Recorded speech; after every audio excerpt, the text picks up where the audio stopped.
முடிவின் துவக்கம் என்ற இந்த நிகழ்ச்சிக்கு மீண்டும் உங்களை வரவேற்கிறேன். நாம போன எபிசோட்ல பெர்கமோ சபையை குறித்ததான டிஸ்கஷன்ஸை தொடங்கி அதுல அநேக காரியங்களை நம்ம டிஸ்கஸ் பண்ணோம். அதுலயும் முக்கியமாக எது உலகம் இல்லை என்று, எப்படி இந்த உலகத்தோடு கூட நம்ம சேர்ந்து பயணிக்க கூடாது என்று, இதை குறித்து விவரமாக போன எபிசோட்ல நம்ம பேசணும். இந்த ஒரு எபிசோட்லயும் கூட பெர்கமோ சபையை குறித்ததான அடுத்த காரியங்களை பார்ப்போம். வாங்க. Price Lord brother. பிரதர், நம்ம போன எபிசோட்ல பெர்கமோ சபையை குறித்து ஸ்டார்ட் பண்ணோம். அதுல ரொம்ப முக்கியமாக பெர்கமு அப்படின்னா மனமுடிக்கப்பட்டவள் என்று அதோடைய அர்த்தத்தை சொல்லி, எவ்வாறாக அந்த சபையார் உலகத்தோடு கூட மனமுடிக்கப்பட்டிருந்தார்கள், நாமும் இந்த உலகத்தில் இருக்கிற இந்த நேரத்தில் எப்படி உலகத்தோடு மனமுடிக்கப்பட்டு இருக்கிறோம், அதிலிருந்து நம்ம எப்படி வெளியே வர வேண்டும், இந்த உலகத்தின் காரியங்கள் இது எப்படிப்பட்டது, இதிலிருந்து எப்படி வெளியே வரணும் அப்படின்னு சொன்னீங்க. அதை தொடர்ந்து பெர்கமு சபையில் இன்னும் அநேக காரியங்கள் இருக்கு. அதை குறித்து நீங்கள் விவரமாக சொன்னீங்கன்னா ஹெல்ப்ஃபுல்லாக இருக்கும். நம்ம பெர்கமு சபையோட பேரும் அதுக்கான சுபாவத்தை மட்டும்தான் பார்த்துருக்கோம். அந்த காலகட்டம் பார்த்தோம். 313 அல்லது 333 538 வரைக்கும் அப்படின்னு பார்த்தோம். இந்த காலகட்டம் நம்ம ஏன் சொல்கிறோம் அப்படின்னா, இந்த இடைப்பட்ட இந்த காலகட்டத்தில் தான் கான்ஸ்டன்டைன் மன்னரை ஆண்டவர் ஏற்றுக்கொண்டு சபை அரசாங்க மார்க்கமாக மாறி அதுக்கப்புறம் சபைக்குள்ள இந்த ராஜாக்களை சாட்டிஸ்ஃபை பண்ணுறதுக்கான காரியங்கள்லாம் வர சபைக்குள் பார்த்தீங்கன்னு சொன்னால் கள்ள உபதேசங்கள் அல்லது காம்ப்ரமைஸ் இது நிறைய ஆக தொடங்குச்சு.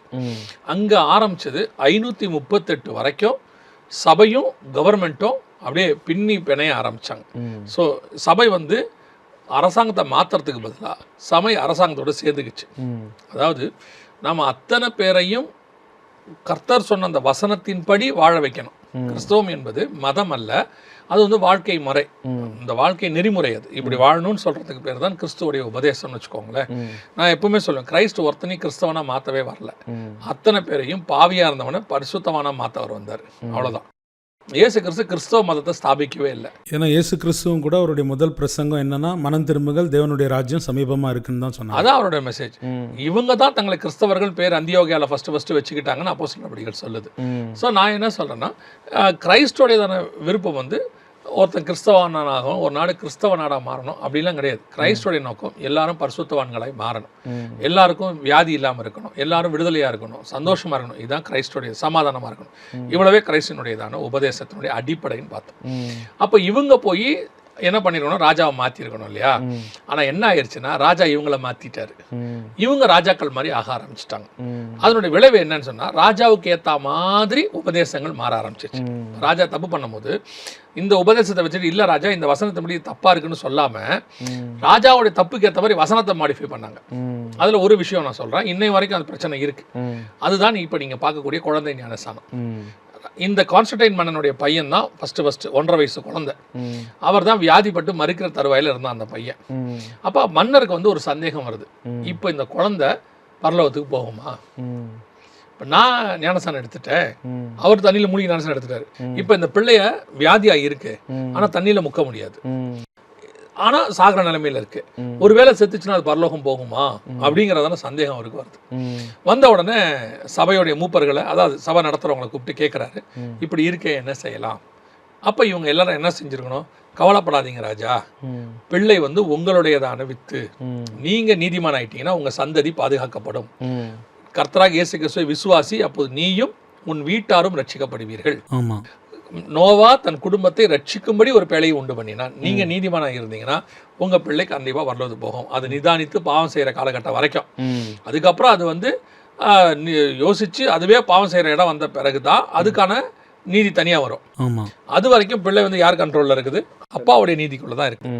அப்ப நீங்க பயப்படாதீங்க ராஜா, பிள்ளை கண்டிப்பா எங்க போகும், பரலோகத்துக்கு போகணும்னு சொல்ல வேண்டிய இவர்கள் அதை சொல்லாம, அப்படியே ராஜா நம்ம என்ன செய்வோம், கூடி ஆலோசிப்போம்னு சொல்லி முதல்ல குழந்தை ஞானஸ்தானம் கொண்டு வராங்க. அதுலதான் பிள்ளையுடைய தலையில தண்ணி தெளிக்கிற கான்செப்ட் உருவாகுது. அதுக்கு முன்னாடி அப்படி ஒரு கான்செப்ட் இல்லவே இல்லை, பைபிள்லயும் இல்லை. ஒரு காரியம் நான் சொல்றேன், இந்த குழந்தை ஞானஸ்தானத்தை ஃபாலோ பண்ணுற ஒரு ஊழியக்காரர் என்னை மீட் பண்ணும்போது, நீங்கள் குழந்தை ஞானஸ்தானம் இல்லைன்னு சொல்கிறீங்க, இப்போது மோசே செங்கடலுக்குள்ளே எல்லாரையும் கூட்டிகிட்டு போகிறாரு, அதை ஞானஸ்தானமாக 1 கொரிந்தியர் 10 நம்ம வாசிக்கிறோம் இல்லையா? அப்போது அதில் பெரியவங்க மட்டும் போனாங்களா, குழந்தைகளும் போனாங்களான்னு கேட்டார். ஒரு நல்ல கேள்வி கேட்டார். இல்லை கொஸ்டின் தானே. அப்போது நான் சொன்னேன் குழந்தைங்களும் உள்ளே போனாங்க. அப்போ குழந்தைகளுக்கு ஞானஸ்தானம் கொடுக்குறது என்ன தப்புன்னு கேட்டார். அப்படி சரின்னு சொன்னால் மோசே கூட பெரியவங்களும் குழந்தைகளும் மட்டும் போல ஆடு மாடும் போச்சு, ஆமாம், கழுதைகளும் போச்சு. ஞானஸ்நானம் கொடுப்பீங்களா? யாருக்கு கொடுக்கணும் யாருக்கு கொடுக்கக்கூடாதுன்னு உங்களுக்கு தெரியணுமா தெரிய வேண்டாம்? தெரியணும். அது ஒரு அடையாளமாக சொல்லப்பட்டது. செங்கடலுக்கு நடத்தி கொண்டு போனது ஞானஸ்நானமாக அடையாளம். சரி, இப்போ வந்து நோவா பேழைக்குள்ள இருந்ததை என்ன சொல்றாங்க? ஞானஸ்நானம்னு சொல்லி பேதுருவின் புஸ்தகம் எழுது. அதுக்கு ஒப்புமையான ஞானஸ்நானமானது அப்படின்னு இருக்கு. ஆனா பேழைக்குள்ள என்ன நல்லா இருந்துச்சு? சுத்தம் இருக்கும், அசுத்தமானம் இருக்கும், ரெண்டும் இருந்துச்சு. அப்ப அசுத்தமானவங்களுக்கு ஞானஸ்நானம் கொடுப்பீங்களா? ஸோ இவங்க என்ன நினைக்கிறாங்கன்னா, இவங்க செஞ்சதான ஒரு தப்பை சரி பண்றதுக்கு வசனத்தை அதுக்கேற்ற மாதிரி வளைக்க நினைக்கிறாங்க. இதே தப்பை தான் அந்த 4ஆம் நூற்றாண்டுல இவங்க செஞ்சாங்க. ராஜாவுக்கு ஏற்ற மாதிரி வசனத்தை மாத்துறது, காம்ப்ரமைஸ் பண்றது. ஸோ இவங்க என்ன செஞ்சாங்கன்னா, முதல்ல குழந்தை ஞானஸ்நானம் ஆரம்பிக்குது உள்ள. ஆனா ஒரு விஷயம் நல்லா புரிஞ்சுக்கோங்க, ஒன்று உள்ள வந்துட்டா அதுக்கப்புறம் வரிசையா எல்லா கள்ள உபதேசம் உள்ள வந்துடும், அடுத்து வந்துடும். அதனால தான் ஆண்டவர் சொல்வாரு, அந்நிய தேவர்களை உள்ள விடாதேம்பாரு. ஏன்னா ஒரு ஆள் உள்ள வந்துருச்சுன்னா அந்த ஒரு ஆள் வழியா எல்லா பிசாசும் உள்ள வந்துடும். இப்ப அதான் இங்க நடந்துச்சு. இங்க ஆரம்பிச்சதான இந்த உபதேச பிரச்சனை. ஸோ ராஜாவுக்காக காம்ப்ரமைஸ் பண்ணாங்க. கலாத்தியருக்கு எழுதும்போது பவுல் சொல்றாரு, நான் இன்னும் மனுஷனை பிரியப்படுத்துகிறவனா இருந்தால் தேவனுக்கு ஊழியக்காரன் அல்லவே. நான் வந்து கர்த்தரை பிரியப்படுத்த வேண்டுவேன், இவங்களுக்காக நான் என்ன செய்ய முடியாது? காம்ப்ரமைஸ் ஆக முடியாது. இன்னைக்கு பாருங்க, சர்ச்சஸ் நிறைய விஷயங்கள்ல விசுவாசிக்கு ஏற்ற மாதிரி காம்ப்ரமைஸ் ஆகும், அல்லது பெரிய பணக்காரங்களுக்கு ஏற்ற மாதிரி காம்ப்ரமைஸ் ஆகும், அல்லது டினாமினேஷனுக்கு ஏற்ற மாதிரி காம்ப்ரமைஸ் ஆகும். இங்க யாருக்காகவும் காம்ப்ரமைஸ் ஆக முடியாது. இதான் சத்தியம், இப்படிதான் போகணும்னு பைபிள் சொல்லுது.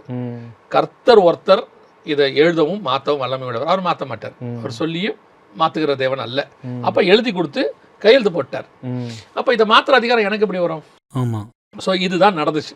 அதனால நீங்க பெர்கமு சபை இப்படி வாசித்து பாருங்க, அங்க அவர் பேசுறது எல்லாமே உபதேச பிரச்சனையா தான் இருக்கும் இல்லையா? பிழையாமின் உபதேசத்தை பத்தி பேசுவார். அதுக்கு அடுத்து வந்துட்டு நிக்கோலாய் மதஸ்தருடைய உபதேசத்தை பத்தி பேசுவார். நீங்க ஒண்ணு புரிஞ்சுக்கணும், இந்த பெர்கமு பத்தி அவர் முன்னறிவிக்கிறார், இந்த சபை இப்படி இருக்கணும். அவர் சொல்லும் போது யோவானுக்கு வெளிப்படுத்தும் போது, யோவான் இருக்கிறது பத்மு தீவுல கிபி 90 to 96 இந்த சம்பவம் நடக்குது. ஆனா இந்த சம்பவம் நடக்கிறது வந்து யோவானுக்கு அப்புறம் 213 வருஷம் கழிச்சு நடக்கிற சம்பவம். ஏறக்குறைய 300-400 வருஷங்கள்ல தான் இதெல்லாம் நடக்குது. அப்போ 300 வருஷத்துக்கு முன்னாடியே சர்ச் இந்த பீரியடுக்குள்ள போகணும் அவர் சொல்றாரு. பிழையாமின் உபதேசம் வரும்னு சொல்றாரு. யோசிச்சு பாருங்க, பிழையாமின் உபதேசத்தை ஃபாலோ பண்றவங்க உங்ககிட்ட இருக்கிறாங்கன்றாரு. பிழையாம் யாரு? என்னாகமத்தின் புஸ்தகத்தில் இருக்கக்கூடியதான ஒரு தீர்க்கதரிசி. இன்னும் சொல்ல போனால் பிழையாம் வந்து கர்த்தருடைய தீர்க்கதரிசி நம்ம சொல்றோமே ஒழிய, அவன் வந்து இஸ்ரவேலை சார்ந்தவன் அல்ல. ஏன்னா இஸ்ரவேலர்கள் வந்து கானானுக்கு போயிட்டு என்ன தேசத்துக்கு போல, வழியில இருக்கிற தீர்க்கதரிசி அவன் பாலாக்கூடிய. அப்போ இந்த உபதேசம் எப்படி இன்னைக்குள்ள சர்ச்சுக்குள்ள வரும்னு அவர் சொல்றாரு. அப்ப பிழையாம் என்ன செஞ்சான்? இந்த சபையை மோசமாக இஸ்ரவேல் ஜனங்களை பாக்குறான். சுத்தமா இருக்கு, எல்லாம் பக்காவா போயிட்டு இருக்கு. எந்த பக்கத்துல இருந்து பார்த்தாலும் எப்படி இருக்கு? எல்லாம் கரெக்டா இருக்கு. அதான் சிமரா சபையினுடைய காலம். எந்த பக்கத்துல இருந்து பார்த்தாலும் பர்ஃபெக்ட்டா இருக்கு. இப்போ இந்த சோர பக்கணும் என்ன செய்யலாம்? மோவாபிய ஸ்திரீகள் அனுப்புறாங்க. மோவாபிய ஸ்திரியை உள்ள கொண்டு வச்சாச்சு. அதுதான் உபதேசம். அவன் ஆக்சுவலா என்னன்னா, மோவாபிய ஸ்திரீனா அதெல்லாம் அப்படி சொல்லக்கூடாது. அதோட ஆக்சுவலா கான்செப்ட் என்னன்னா, இவங்களை தப்பு செய்யவை கர்த்தர் இவங்களை சபிச்சிருவாரு. உனக்கு என்னப்பா வேணும்? இஸ்ரவேலை கர்த்தர் என்ன செய்யணும்? சபிக்கணும். பாலா கேட்டது அதுதான், அவங்கள சபிக்கணும்ன்றான். அப்ப சபிக்கணும்னா என்ன பண்ணும்? ஒரு தப்பு அவங்கள பண்ணவை ஒரு மோவாபிய ஸ்திரீ உள்ள கூட்டிடுவா, யாரோ ஒருத்தவங்களா கொண்டு வா. அப்போ இஸ்ரவேல் சபை என்பது பெண்கள் என்பது சபை என்று சொன்னால், மோவாபிய ஸ்திரீ என்பது அந்நிய சபை, அந்நிய உபதேசம். அதை உள்ள கொண்டா, அவங்களுடைய வழிபாடுகளை உள்ள கொண்டா, அவங்களோட நெறிமுறைகளை உள்ள கொண்டா, அதை கொண்டு நீங்க ஃபாலோ பண்ணவை ஆட்டோமேட்டிக்கா கர்த்தர் இவங்களை வெறுக்க ஆரம்பிச்சிருவாரு. அதுதான் நடந்துச்சு. நான் ஒரு இடத்துல படித்தேன் பிரதர், இந்த காலத்தில் பிசாசுடைய ஒரு பெரிய ட்ரிக் என்னன்னா, பர்சிக்யூஷன் இல்லை, இப்படி ஜனங்களை காம்ப்ரமைஸ்குள்ள நடத்துறது தான் பிசாசுடைய ஒரு பெரிய ட்ரிக்காக இருக்கு. அதாவது பிசாசுடைய சோதனைகள் 2 விதமாக இருக்கும். ஒன்று உங்களை உபத்திரவப்படுத்தி பார்க்கறது, இல்லைன்னா ஆசீர்வதிச்சு பார்க்கறது. நீங்கள் உபத்திரவத்தில் உண்மையாக நின்றுடுவீங்க. கஷ்டத்தில் பெரும்பாலும் நீங்கள் என்ன பண்ணி, இப்போ நான் வந்து உடனே நீங்கள் இவர் ஆசீர்வாதத்துக்கு எதிராக பேசுகிறேன் இல்லை. இப்போ இயேசு கிறிஸ்துவ பசி அப்பம் சாப்பிடுன்னா இது உபத்திரவம். மேல இருந்து கீழே குதினா இது உபத்திரவம். ஆமா. இடத்துல சக்சஸ் பண்ணிட்டாரு, இப்ப ஆசை காட்டுறான், எல்லாத்தையும் எடுத்துக்கோ, உலகத்தின் ராஜ்யம் மகிமை எல்லாத்தையும் எடுத்துக்கோ. ஒண்ணு உபத்திரவம் இல்ல ஆசீர்வாதம், ரெண்டுத்தையும் வச்சு அவன் சோதிக்க வல்லவன். கர்த்தருடைய கிருபையில நம்ம கிட்ட இருக்கிறது என்னன்னு கேட்டீங்கன்னா, உபத்திரவத்தில் ஓரளவுக்கு நம்ம என்ன பண்ணிடுவோம், கிருபையினால நின்னுடுவோம். இந்த ஆசீர்வாதம் வருது இல்ல, இங்கதான் நம்ம வந்து தடுமாற ஆரம்பிக்கும். ஆமா. சிம்பிளான விஷயம் பாருங்க, நீங்க இயேசுவை ஏற்றுக்கொண்டு ஆரம்பத்துல சபைக்கு வரும்பொழுது சைக்கிள் தான் இருக்கும், இல்ல 2 வீலர் இருக்கும், ரொம்ப உண்மையா வருவீங்க, ஓடி ஓடி வருவீங்க. உங்களோட உண்மையை பார்த்துட்டு கர்த்தர் கார் கொடுக்குறாருன்னு வச்சுங்க, ஆட்டோமேட்டிக்கா லேட்டா தான் வருவீங்க. நீங்க ஒரு 5 நிமிஷமா லேட்டா தான் வருவீங்க. அந்த ஆரம்பத்துல, அதனால தான் ஆண்டவர் சொல்றாரு, ஆதியிலே கொண்டிருந்த அன்பை விட்டா என்று உன் பேர்ல எனக்கு ஒரு குறை உண்டு. நீ எப்படி ஆரம்பத்துல என்ன ஃபாலோ பண்ணியோ அதே மாதிரி ஃபாலோ பண்ணுன்ற. அப்ப இன்னைக்கு சபை என்ன ஆயிடுச்சு, அந்நிய உபதேசத்தை உள்ள கொண்டு வந்து வச்ச உடனே அவன் கொண்டு வந்து என்ன பண்றான், ஒண்ணு உங்களை ஆசீர்வாதத்தை, உலக ஆசீர்வாதத்தை கொண்டு வந்து கொடுக்குறான், இல்ல உலகம் ஏதோ ஒரு காரணத்தை உள்ள கொண்டு வந்து வச்சிடறான். இன்னைக்கு மோவாபியஸ்தர்கள் உள்ள வந்த மாதிரி சபைகளுக்குள்ள உபதேசம் உள்ள வந்துருச்சு, பிள்ளையாமின் உபதேசம். அது உள்ள வந்த உடனே சபையானது சோரம்புக்க தொடங்கிருச்சுன்னு பாக்குறோம். அடுத்து நிக்கோலாய் மாஸ்டர் ரெண்டு வகையான உபதேசம் இருக்கு.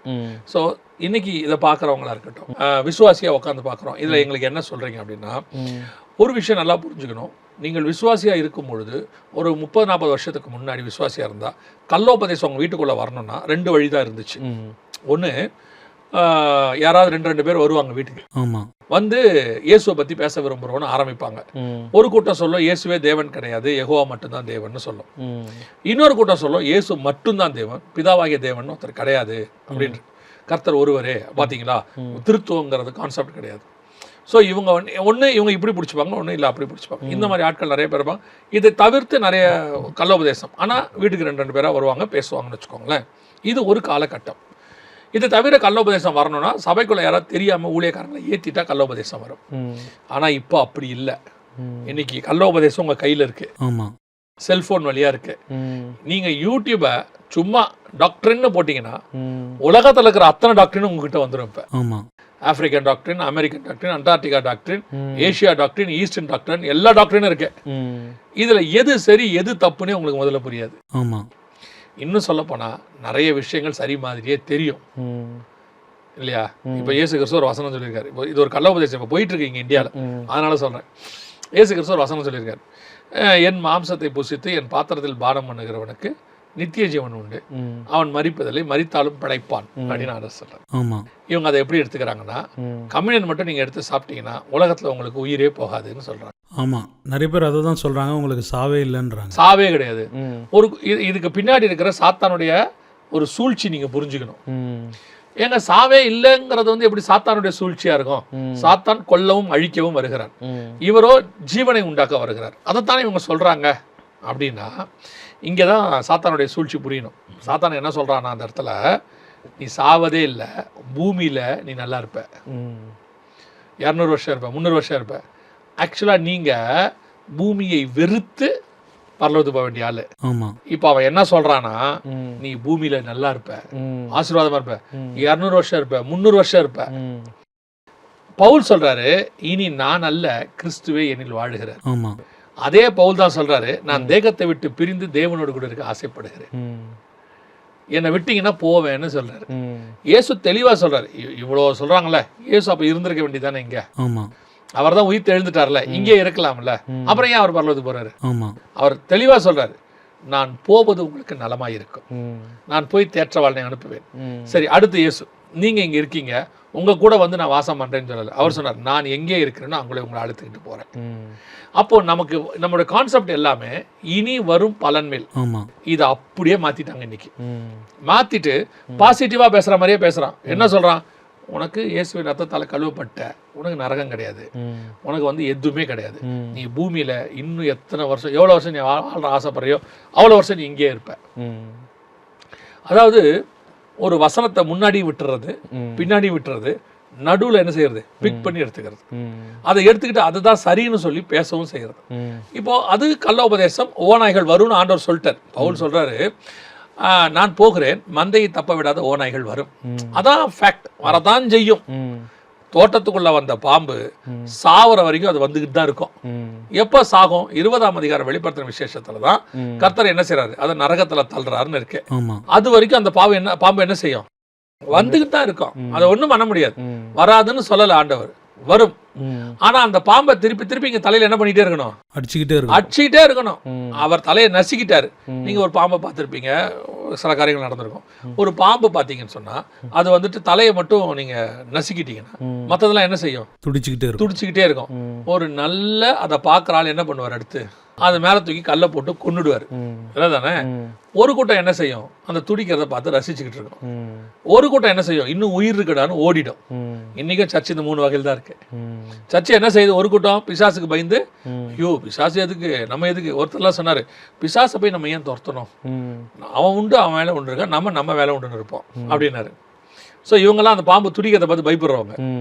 இன்னொரு குரூப் இருக்கு, அவங்க வந்து என்ன செய்வாங்க, பிசாசு உண்டு நம்ம உண்டு, பாப்பா இருந்துட்டு போட்டோம், நமக்கு என்ன பிரச்சனை இல்லை, நம்ம பாட்டு வேலையை ஓட்டுவோம். ஆனால் ஒரு சிலர் தான் அதன் தலையை நசுக்கிற மாதிரி வாளையும் நசுக்கிறவர்கள். அப்போ ஆண்டவர் என்ன சொல்றாரு, இந்த உபதேசம் வந்துகிட்டே தான் இருக்கும், எல்லா காலகட்டத்திலும் வரும். அது பிசாசுன்னு ஒருத்தன் அக்கினியும் கந்தகம் எரிகிற கடலில் தள்ளப்படுகிற வரைக்கும், நரகத்தில் தள்ளப்படுற வரைக்கும் இந்த உபதேச போராட்டம் வரதான் செய்யும். அது ஒவ்வொரு காலகட்டத்தில் ஒவ்வொரு உபதேசமாக இருக்கும். அவங்க காலத்துல பிழையாம் கால உபதேசமும் நிக்கோலாய் மாஸ்டர் உபதேசமும் வந்துச்சுன்னு பாக்குறோம். அதே மாதிரி இன்னைக்கு இதே உபதேசம் வேற ரூபத்துல வரும். இந்த நிக்கோலாய் மாஸ்டர் உபதேசம் சொல்றோம் இல்லையா, அந்த உபதேசம் என்ன சொல்லுது அப்படின்னு சொல்லி கொஞ்சம் படிச்சு பாத்தீங்கன்னா, நிக்கோலாய் அப்படின்னா விக்டரி ஓவர் த பீப்புள், ஜனங்களை வெல்லுதல் அப்படின்னு இருக்கு. அது வந்து கிரேக்கத்தில் இருந்ததான ஒரு மதம், அந்த காலத்துல இருந்தது. அதை ஃபாலோ பண்ணவங்க நிறைய பேர் இன்னைக்கு இருந்திருக்காங்க. அதில் வந்து 3 முக்கியமான விஷயத்த அவங்க பேசியிருக்கிறாங்க. ஒன்று வந்து இம்மாரலிட்டி. பழைய ஏற்பாட்டில் வந்து எத்தனை கல்யாணம் வேணால் பண்ணிக்கலாம், ஏன் புதிய ஏற்பாட்டில் பண்ணக்கூடாது? ஆபிரகாமின் ஆசீர்வாதம் இயேசு கிறிஸ்துவின் வழியாக புறஜாதியாருக்கு வருகிறது. ஆபிரகாம் எத்தனை கல்யாணம் பண்ணாரு? 2-3. அதனால நீயும் பண்ணிக்கலான்னு ஒரு குரூப் இருக்கு இல்லையா? ஆனால் ஆபிரகாம் ஆண்டவர் சொன்னார், உனக்கு ஏசாயா புஸ்தகம் 51ல் ஆபிரகாம் ஒருவனாக இருக்க அழைத்தார், சாராயும் அழைத்தார். அப்போ அந்த இடத்துல சாரா ஆபிரகாம் சேர்ந்தது ஒருத்தர் தான். ஸோ ஆபிரகாமுக்கு சாரால் தான். ஆகாரை இவரை சேர்த்துக்கிட்டாரு, சாரால் சொன்னாங்கன்ட்டு. அதுக்கப்புறம் அதே சாரால் வழியாக விரட்டிட்டாரு.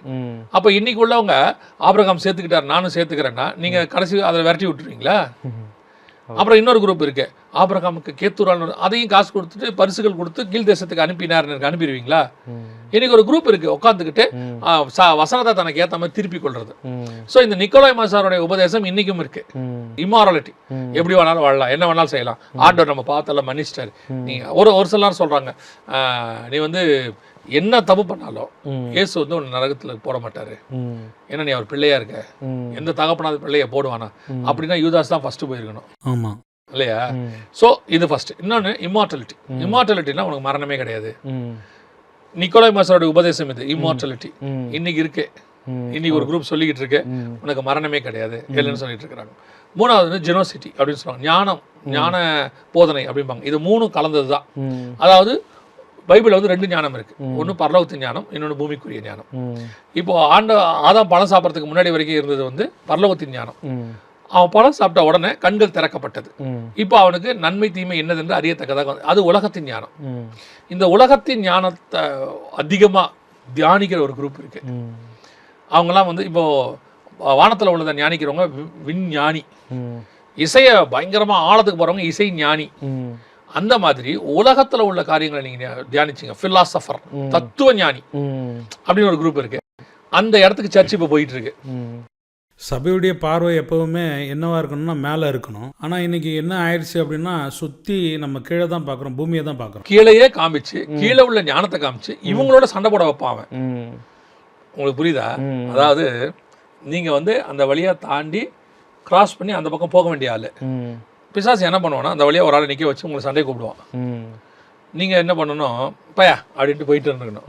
அவன் என்ன பண்ணுவான்னா, உங்களை டெம்ப்ட் பண்ணுவான் சண்டை போட வைக்கிறதுக்கு.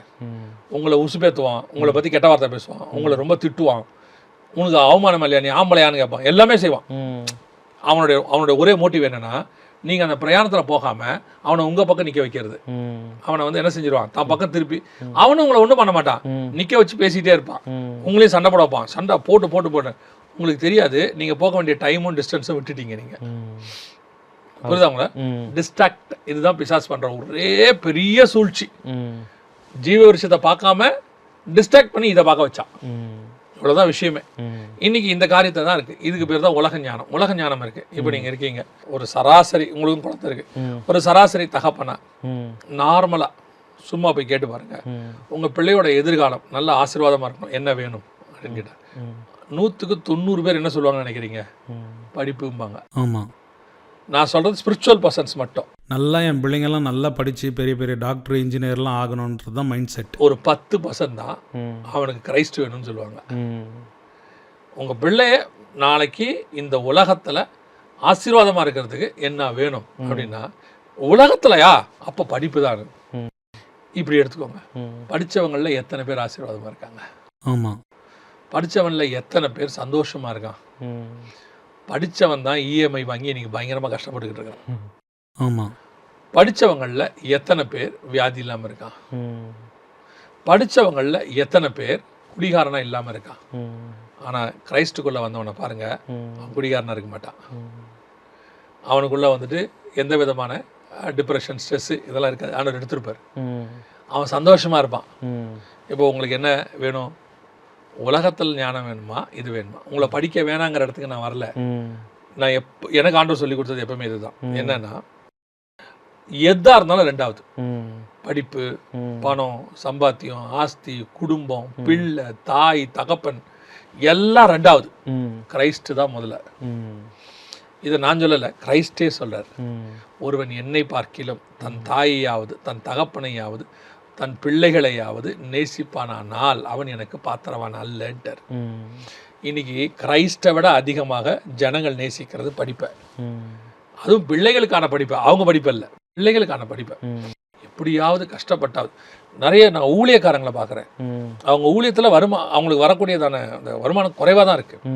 ஆனால் பிள்ளைகளை படிக்க வைக்கிறது, அதை வந்து அந்த சுய நீதியில் அதை நியாயமாக கட்டுவாங்க. என்ன சொல்லுவாங்கன்னா, நம்ம என்ன கேட்டோங்க, பிள்ளைக்கு ஒரு படிப்பு தான் கேட்டோம், நல்லபடியாக என் பிள்ளையை படிக்க வைக்கணும். இதை தவிர எனக்கு ஒரு ஆசையே இல்லை. நீங்கள் எங்கே வேணாலும் சொல்லுங்கள், இது எப்படி தப்புன்னு சொல்லுவாங்க? தப்புன்னு சொல்ல மாட்டாங்க. இது தப்பு தாங்கிறதுக்கான அடையாளத்தை நான் உங்களுக்கு சொல்கிறேன். இப்போ இவங்ககிட்ட அது காசு இல்லை தானே, என்ன பண்ணுவாங்க? காசுக்கு கடன் வாங்குவாங்க, அங்கங்கே கேட்பாங்க. யார்கிட்ட போய் கேட்க போகிறீங்க? முதல் மிஸ்டேக் நடக்குது. கிரைஸ்ட் உங்களை யார்ட்டையும் கேட்கக்கூடாதுன்னு சொல்லி வச்சிருக்காரு. ஆமாம். அடுத்து கடன் வாங்க போகிறீங்க, ரெண்டாவது மிஸ்டேக் நடக்குது. நீயோ கடன் கொடுப்பாய், கடன் வாங்காதிருப்பாய். மூணாவது வட்டிக்கு வாங்க போகிறீங்க, இதையும் கிரைஸ்ட் கூடாதுன்ட்டாரு. இப்போ நீங்கள் இதெல்லாம் வந்து முதல் செட் ஆஃப் பாவம். இப்போ நீங்கள் ஒரு வேளை ஊழியம் பண்ணுறீங்க, உங்கள் பிரசங்கம் இனி எப்படி இருக்கும்? திங்கக்கிழமை காலையில் பையனுக்கு 50,000 ரூபா ஃபீஸ் கட்டணும். இன்னைக்கு காலையில் உங்ககிட்ட காசு இல்லை, நீங்கள் என்ன பண்ண போகிறீங்க? தேவைகளை சொல்லி தான் ஆகணும். உங்கள் பிரசங்கத்தை நீங்கள் அந்த காசுக்கு பயன்படுத்துவீங்க. 100க்கு 95% ஊழியக்காரங்க அதை தான் செஞ்சிட்டு இருக்காங்க. இவ்வளவே நான் சொல்றது ஒரு எக்ஸாம்பிளுக்காக படிப்புன்னு சொல்றேன். இந்த மாதிரி எல்லாமே இருக்கு, எல்லாமே இருக்கு. அதை கொண்டாந்து சபைக்குள்ள நம்ம நுழைச்சிருவோம். நம்ம ஊழியத்தை அது என்ன செஞ்சிடும்? மோசம் பக்கிடும். இங்கே நம்ம என்ன சொல்ல வரோம்னா, இது தப்புன்னு சொல்ல வரல. இன்கேஸ் அது தேவையாக இருந்தால், ஆண்டவருடைய பிளானில் அது இருந்தால், ஆண்டவரே அதெல்லாம் சந்திப்பார். உங்களை கர்த்தர் 50 லட்ச ரூபா கொடுத்து படிக்க வைக்கணும்னா படிக்க வைப்பார். ஆமாம். எனக்கு எங்கள் மாமா சொல்லி கொடுத்தாரு. நான் அதை தான் சொல்கிறேன். எங்கள் மாமா ஒரு தடவை என்கிட்ட சொன்னார், ஜெகன், ஆண்டவர்கிட்ட போய் காசு கேட்காத, ஆண்டவர் என்ன கேட்காத, காசு கேட்காத, உனக்கு என்ன கொடுக்குறாரோ அதை கேளு. ஏன்னா பணம் என்பது அதை வாங்குவதற்கான நடுவில் இருக்கக்கூடிய ஒரு மோடு. ஆமாம், அது ஒரு மோடு, மீடியேட்டர் மாதிரி. மீடியேட்டர். இந்த பணத்தை நீ வச்சிருக்கிறதுனால ஒண்ணுமே செய்ய மாட்டேன். ரூபா நோட்டை சாப்பிட முடியாது, ஆனா ரூபா நோட்டை கொடுத்து சாப்பாடு வாங்கி சாப்பிடலாம். ரூபா நோட்டை ட்ரெஸ்ஸாக போட முடியாது, ஆனால் அதை கொடுத்து ஒரு ட்ரெஸ்ஸு வாங்கி போட்டுக்கலாம். ரூபா நோட்டை வச்சுட்டு அது மேலே நீ நடக்க முடியாது, ஓட முடியாது, ஆனால் ரூபா நோட்டை கொடுத்து ஒரு பைக் வாங்கி ஓடலாம். அப்போ உன் தேவை எதுவாக இருக்கணும்னா, எது உனக்கு வேணுமோ அதான் உன்னுடைய ஜபமாக இருக்கணும். அதுக்கு பதிலாக நீ ரூபாயை எனக்கு பணம் கொடுங்க பணம் கொடுங்க ஆண்டவரேன்னு கேட்டீங்கன்னா, இந்த பணத்தை வச்சு நீ ஒன்றும் பண்ண மாட்டேன். பணத்தாசை எல்லா தீமைக்கும் வேறாய் இருக்கிறது. அப்போ இன்னைக்கு இந்த உலக ஞானம், பணம் சம்பாதிக்கணும், அது உங்கள் பிரசங்கம் மாறும். இது நான் சொல்கிறது படிப்பு பையனுக்குன்றதை திருப்பியும் சொல்கிறேன், பேசிக். படிக்க வேணாம் நான் சொல்லவே இல்லை. உங்களுடைய ஃபோக்கஸ் முழுக்க என்ன ஆயிடுச்சு அப்படின்னா, பசங்க, படிப்பு, ஒரு இடம், ஒரு சர்ச்சு கட்டிடணும், ஒரு வீடு கட்டிடணும், இதுதான் இருக்கு. உங்களுக்கு ஒரு சபை கொடுக்கணும்னு கத்தர் முடிவு பண்ணிட்டாருன்னா, அதை கட்டி கையில் சாவி கத்தர் கொடுப்பாரு. அது எப்படிங்க செய்வார்? செய்வார். எங்கிட்ட சாட்சியெல்லாம் இருக்கு, கத்தர் செய்வார். ஆனால் இன்னைக்கு உலகம் இந்த பிள்ளையாமின் உபதேசம், இந்த காரியங்கள்லாம் கொண்டாந்து உலக ஞானம் உள்ள வந்துருச்சு. ஜெனாலஜின்னு சொல்லுவாங்க, அது உலக ஞானம் உள்ள வந்துருச்சு. அது இப்போ என்ன செய்யுது? எனக்கு ரொம்ப ஆச்சரியமா இருக்கு. கிரைஸ்ட் எல்லாவற்றையும் விட்டு என்னை பின்தொடர்ந்து வான்னு தான் சொன்னார். இன்னைக்கு சபைக்கு வாங்க, கிரைஸ்ட் உங்களுக்கு எல்லாம் தருவாருன்னு தான் பிரசங்கம். இன்னைக்கு உபதேசங்கள்லாம் எப்படி ஆயிடுச்சு அப்படின்னா, இயேசுவை நம்பினா உங்களுக்கு அதை கொடுப்பாரு, இதை கொடுப்பாரு, உலகத்தில் ஆசீர்வாதமா வைப்பாருன்றது தான் உபதேசமா இருக்கு. சரி, இப்போ உலகமும் அதானது கொடுக்குது. ஆமா இல்லையா? இப்போ உலகத்துல உள்ளவங்களும் என்ன சொல்றாங்க, நீ வேலைக்கு வா, நான் உனக்கு சம்பளம் கொடுக்குறேன். கஷ்டப்பட்டு உழைக்கிறவன் கண்டிப்பா ஆசீர்வாதமா தான் இருப்பான். உழைக்கிறவனுக்கு ஒரு சம்பளம் உண்டு இல்ல? அமெரிக்காவில் இருக்கிற கம்பெனி உங்களை என்ன கூப்பிடுது, நீ வந்துரு, நான் உனக்கு குடும்பத்துக்கு தரேன், H1B விசா தரேன், உனக்கு டிக்கெட் தரேன், விசா தரேன், இல்லையா? ஆமா. இப்போ நீங்களும் அதானே சொல்றீங்க வேற விதமா. அதே தான் நீங்க வேற விதமா சொல்றீங்க. ஆமா. அப்போ என்ன சபைக்கும் உலகத்துக்கும் என்ன வித்தியாசம் இருக்கு? ஆமா. இவங்க என்ன எதை அடாப்ட் பண்ணிட்டாங்கன்னா, உலகத்தை அடாப்ட் பண்ணிட்டாங்க. அடாப்ட் பண்ணிட்டு இதுதான் சரி அப்படின்னு ஆயிட்டாங்க. இவங்களுக்கு இன்னொரு பயம் இருக்கு. என்ன பயம் அப்படின்னு கேட்டீங்கன்னா, நான் இப்படி சத்தியத்தை கரெக்டா பேசிட்டு உள்ளதை சொல்லிட்டேன்னா இவங்க ஒரு நாள் சபைக்கு வராமல் போயிட்டாங்கன்னா. ஆமா. நீங்க யோசிச்சு பாருங்க, ஒரு ஸ்கூலுக்கு போறீங்க, அவன் வந்து டேர்ம்ஸ் அண்ட் கண்டிஷன் சொல்றான், இவ்வளோ ஃபீஸு உங்களால் அஃபோர்ட் பண்ண முடியல, ஆனால் இவ்வளோ ஃபீஸுங்கிறான். அடுத்து இத்தனை தேதிக்குள்ள கட்டுங்கிறான். ஆமா. இல்லையா? இந்த யூனிஃபார்ம் போடு, இத்தனை மணிக்குள்ள ஸ்கூலுக்குள்ள வந்துடணுங்கிறான். கரெக்ட் தானே? இவ்வளோ லீவ் நீ போடக்கூடாதுங்கிறான்.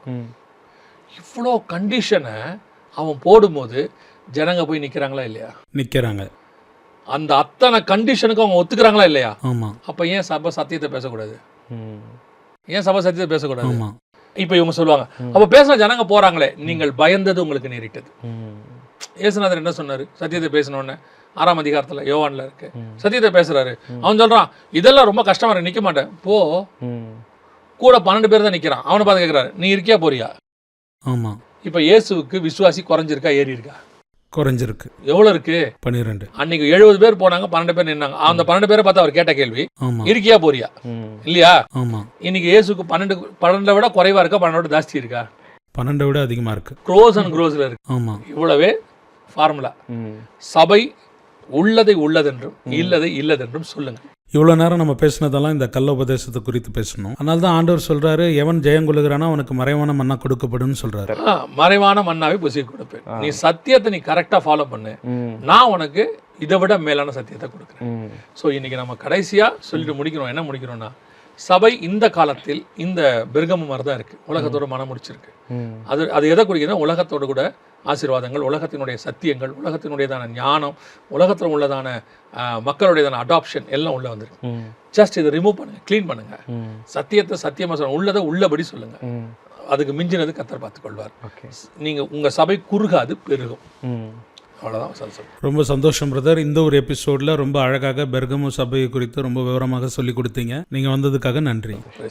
பிரியமானவர்களே, இந்த ஒரு எபிசோட்லையும் கூட பெர்கமு சபையை குறித்து விவரமாக பார்த்தோம். கர்த்தர் இந்த எபிசோட் மூலமா நமக்கு வெளிப்படுத்துகிற காரியம் என்னன்னா, இந்த உலகமோ உலகத்தில் இருக்கக்கூடிய காரியங்களோ இல்லை, நமக்கு ரொம்ப முக்கியமானவர் கிறிஸ்து தான். ஆகையினால கிறிஸ்துவை உறுதியாய் பற்றி கொண்டு அவருடைய வசனத்துக்கு கீழ்ப்படிந்து நடப்போம். கர்த்தர் நிச்சயமாகவே நாம் அவருக்கு உகந்த சபையாக, உகந்த பிள்ளையாக நாம் வாழும்படியாக அவர் உதவி செய்வார். ஒருவேளை இந்த நிகழ்ச்சிகளை பார்த்துக்கிட்டு வர உங்களுக்கு கேள்விகள் இருக்குமானால் அந்த கேள்விகளை கமெண்ட் செக்ஷனில் போடுங்க. அடுத்து வரக்கூடிய எபிசோடுகளில் அந்த கேள்விக்கான பதில்களை நம்ம பார்ப்போம். God bless you.